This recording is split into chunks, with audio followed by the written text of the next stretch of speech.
مدینہ ماہ شعبان کا مہینہ ہے، اس لیے اس مناسبت سے میں اتباع رسول صلی اللہ علیہ وسلم کے موضوع پر چند باتیں آپ کے سامنے رکھنا چاہوں گا۔ محترم سامعین، اللہ تعالیٰ نے جناب محمد صلی اللہ علیہ وسلم کو آخری نبوت و رسالت کے لیے مقرر فرمایا اور ان پر کتاب حکمت یعنی سنت قرآن کی تفسیر اور توضیح نازل فرمائی۔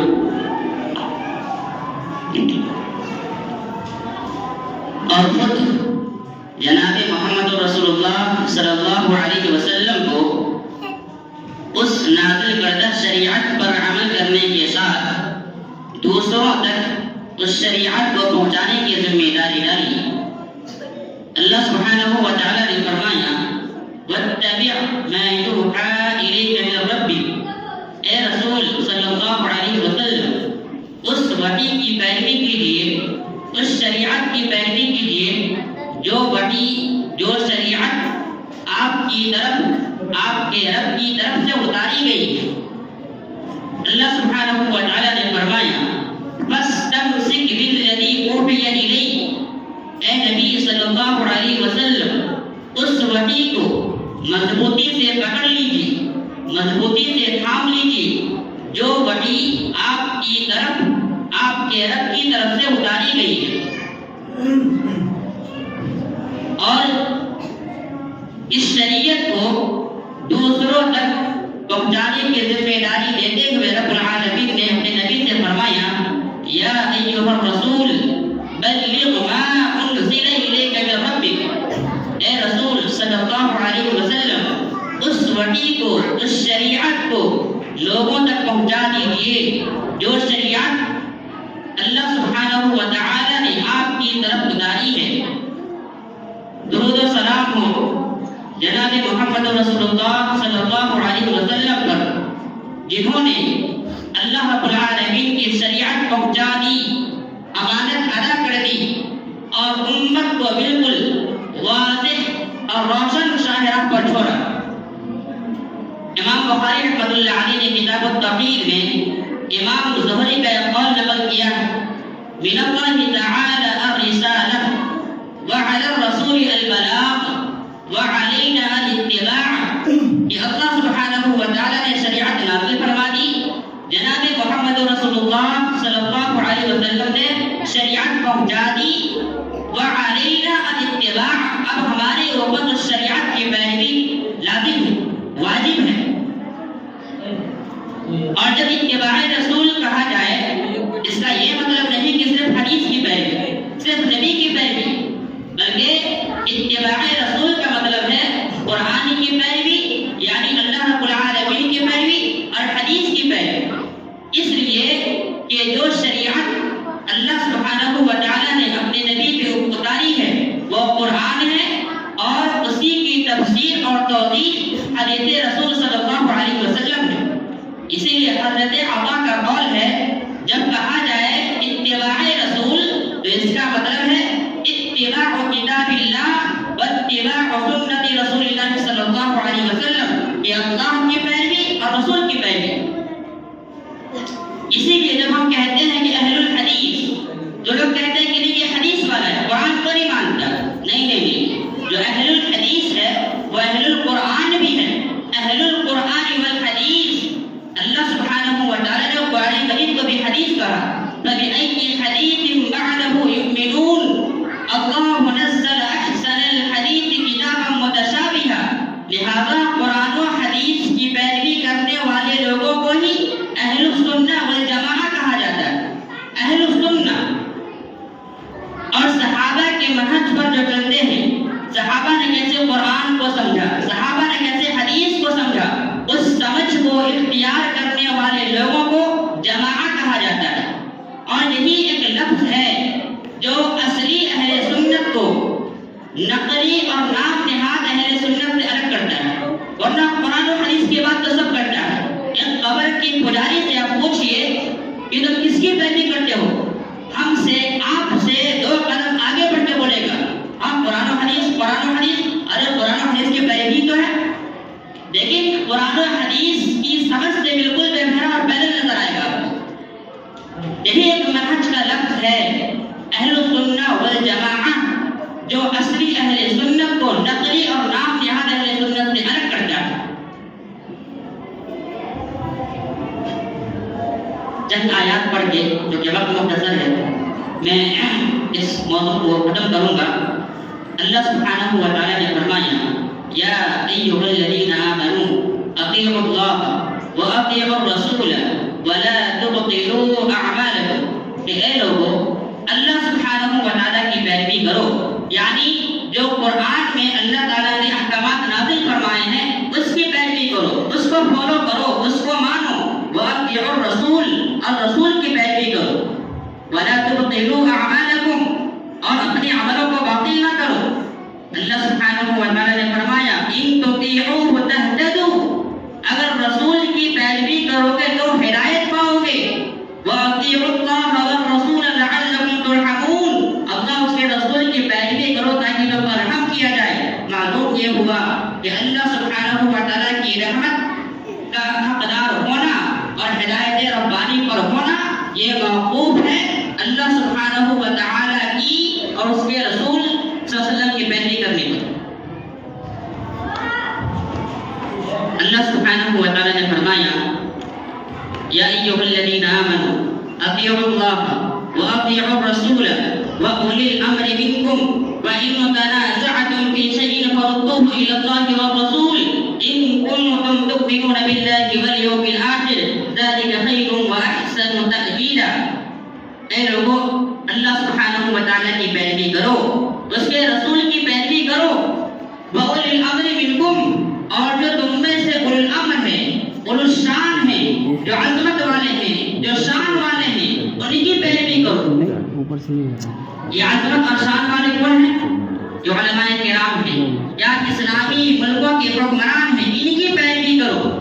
لیکن آپ ملاحظہ کیجیے قرآن مجید کے اسلوب کو، اللہ تعالیٰ نے کہا اطیعوا اللہ واطیعوا الرسول، لفظ اللہ کے ساتھ اطاعت ہے، لفظ رسول کے ساتھ اطاعت ہے، لیکن اللہ تعالیٰ نے واطیعوا اولی الامر منکم نہیں کہا، اس بات کو واضح کرنے کے لیے کہ کسی بھی حاکم کی بات، کسی بھی چودھری کی بات، کسی بھی عالم کی بات اسی وقت مانی جائے گی جب اس کی بات اللہ اس کے رسول کے مطابق اور موافق ہوگی تب۔ اگر کسی کے ماں باپ حکم دے کہ بیٹا جھوٹ بولو، بدعت کا کام کرو، شرک کا کام کرو، تو قرآن کہتا ہے وَإِن جَاهَدَاكَ عَلَىٰ أَن تُشْرِكَ بِي مَا لَيْسَ لَكَ بِهِ عِلْمٌ فَلَا تُطِعْهُمَا وَصَاحِبْهُمَا فِي الدُّنْيَا مَعْرُوفًا۔ اگر کسی کے ماں باپ برائی کا حکم دے تو آپ ان کی نہ مانیں اور نہ سنیں، لیکن ہاں دنیاوی اعتبار سے اچھا سلوک کرتے رہیں۔ اگر کسی کی ماں روکے کہ بیٹا کہاں جا رہے ہو مسجد میں نماز پڑھنے کے لیے، عشاء کی نماز گھر میں پڑھ لو، رات اندھیری ہے مت جا، گھر میں نماز پڑھ لو، تو علماء نے کہا کہ نہیں، ماں کی بات مت مانو، جاؤ مسجد میں جماعت سے نماز پڑھو، جبکہ جماعت سے نماز پڑھنا تمہارے پر واجب ہے۔ علماء نے کہا کہیے کہ اللہ کو جزائے خیر دے، لیکن میں آپ کی بات اس چیز میں نہیں مان سکتا، میں مسجد میں جاؤں گا نماز پڑھنے کے لیے۔ یہ اتباع رسول کی اہمیت ہے، اور مثالیں بہت ساری ہیں، اس کی طرف جانا نہیں چاہوں گا۔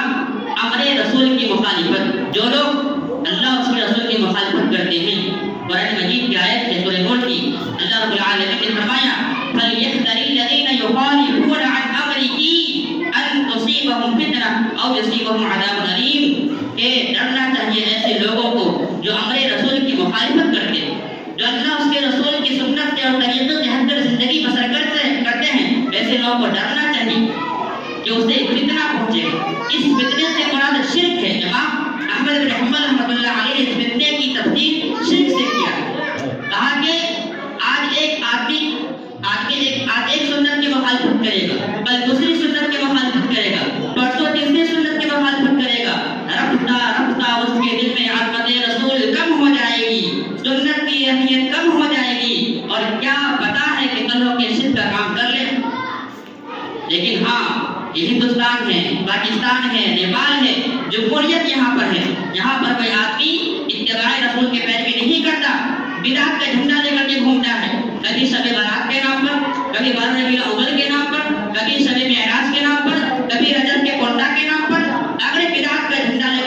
پوچھتا ہے تو یاد رکھو اور یصیبہم عذاب علیم، یہاں تو ہندوستان میں بچ جاؤ گے، پاکستان میں بچ جاؤ گے، نیپال میں بچ جاؤ گے، یہاں پہ اسلامی حکومت نہیں ہے، لیکن ہاں اللہ کے یہاں تو عذاب علیم سے نہیں بچ سکتے۔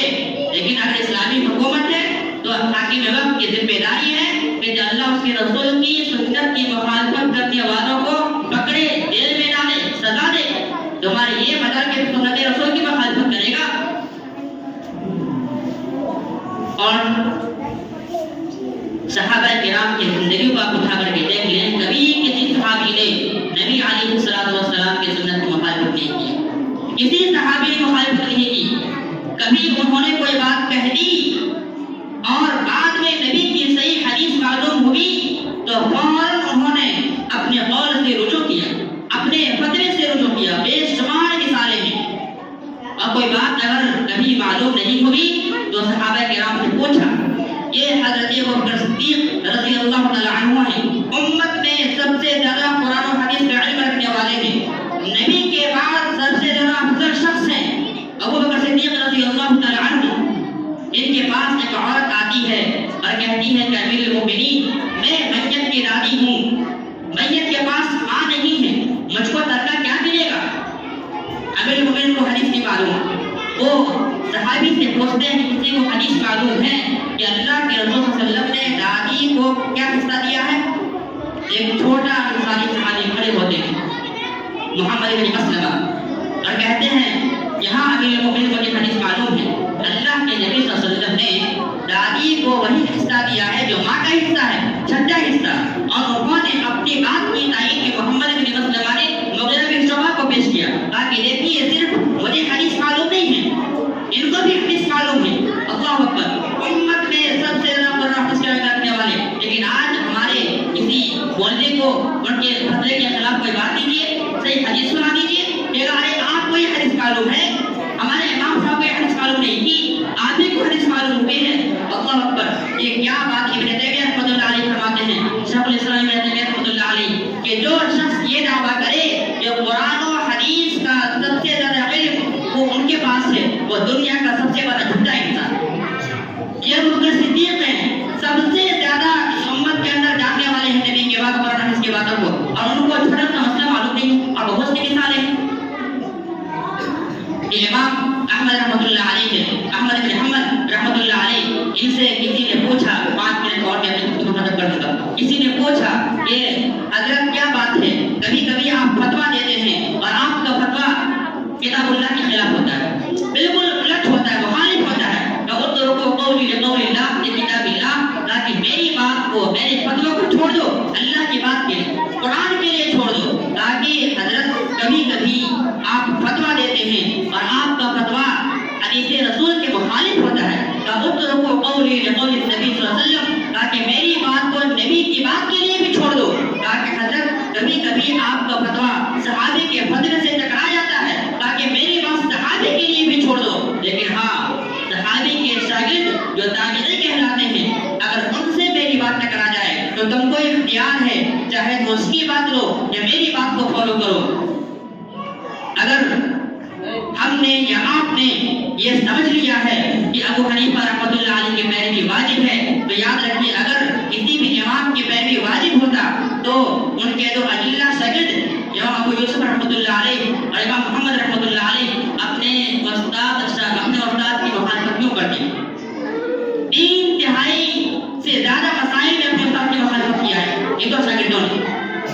امام شافعی رحمۃ اللہ علیہ جو کہتے ہیں کہ میں یہ اعلان کیے دیتا ہوں کہ میری زندگی میں یا میرے مرنے کے بعد میری کوئی ایسی بات تمہارے سامنے آ جائے جو اللہ کے رسول کے خلاف ہو، کتاب اللہ کے خلاف ہو، تو میں یہ اعلان کیے دیتا ہوں کہ خودو بسنت رسول صلی اللہ علیہ وسلم کہ اللہ کے نبی کی بات کو لینا اور میری بات کو چھوڑ دینا۔ اور انہوں نے ہی اجماع نقل کیا ہے، وَأَجْمَعَتِ الْأُمَّةُ عَلَىٰ أَنَّ مَنِ اسْتَبَانَتْ لَهُ سُنَّةُ رَسُولِ اللَّهِ صلی اللہ علیہ وسلم لم يكن له أن يدعها لقول أحد، کہ جس شخص کے سامنے نبی کی سنت واضح ہو جائے، سامنے آ جائے صحیح حدیث کے مطابق، اس کے لیے جائز نہیں ہے کہ کسی بھی امام کی بات کے لیے، کسی بھی چودھری کی بات کے لیے، کسی بھی مفتی کی بات کے لیے اللہ اس کے رسول کی بات کو چھوڑ دے۔ یہ امام احمد ہے رحمۃ اللہ علیہ جو کہتے ہیں اللہ اکبر، یوشک ان تنزل علیہم حجارۃ من السماء، کہ جو لوگ امر رسول کی مخالفت کرتے ہیں قریب ہے کہ اللہ سبحانہ و تعالیٰ ایسے لوگوں پر پتھر کی بارش برسائے. یہ پتھر کی بارش کوئی ایک دو کی چیز نہیں ہے. اللہ سبحانہ و تعالیٰ نے ابرہہ کے اوپر پتھر کی بارش برسائی ہے. اللہ